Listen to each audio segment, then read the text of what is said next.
تھوڑا سا نا پردے کا اہتمام ہو۔ میں کوئی تنقید نہیں کرتا، طنز نہیں کرتا، چونکہ ہماری بہنیں مائیں بیٹیاں ہوتی ہیں، ہم نہیں انہیں سمجھانا ہے، ان کو ذرا سمجھائیں، ان کو یہ بتائیں کہ قیمتی چیزیں جو ہوتی ہیں وہ پردوں میں ہوتی ہیں۔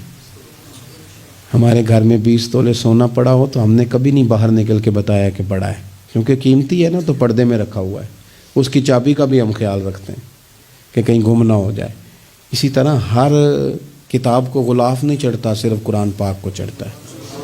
انہیں بتاؤ کہ ساری بیویاں پردہ نہیں کرتی، صرف سیدہ عائشہ صدیقہ کی کنیزیں کرتی ہیں، صرف سیدہ فاطمہ کی کنیزیں کرتی ہیں رضی اللہ تعالی عنہما۔ تھوڑا سا نا پردے کا اہتمام۔ شادی بیاہ پہ تو بالکل ہی معاملہ گڑبڑ ہے، اور پوری تیاری کر کے عورتیں معاذ اللہ آ جاتی ہیں، اور یہ تو روکنا ہے ان کے ورثاء نے، ان کے جو ولی ہیں۔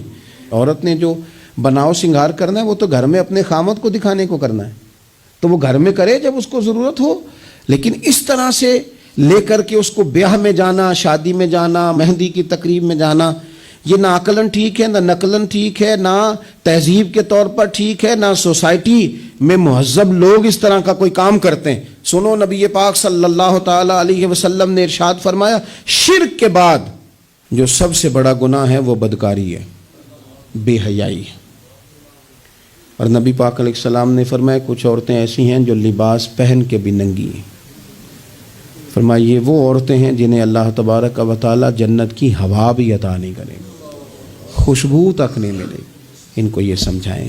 یہ آج کل بڑا عروج ہے شادیوں کا، خواتین مہربانی کریں، اپنے اوپر رحم کھائیں، نہ اللہ کی نافرمانی مول لیں۔ ماؤں بہنوں بیٹیوں، پھر روتی ہو، دکھ سناتی ہو، کہتی ہو بڑی ساری آزمائش میں ہیں، تو اگر تکلیف میں ہو تو پھر تو رحمت والے کام کرو نا۔ بندہ تکلیف میں بھی ہو، دکھوں میں بھی، اور کام عذاب والے کرے تو اسے کس طرح کر کے آسانی میسر آئے گی؟ اس لیے شریعت اسلامیہ کے دائرے کے اندر وقت گزاریں۔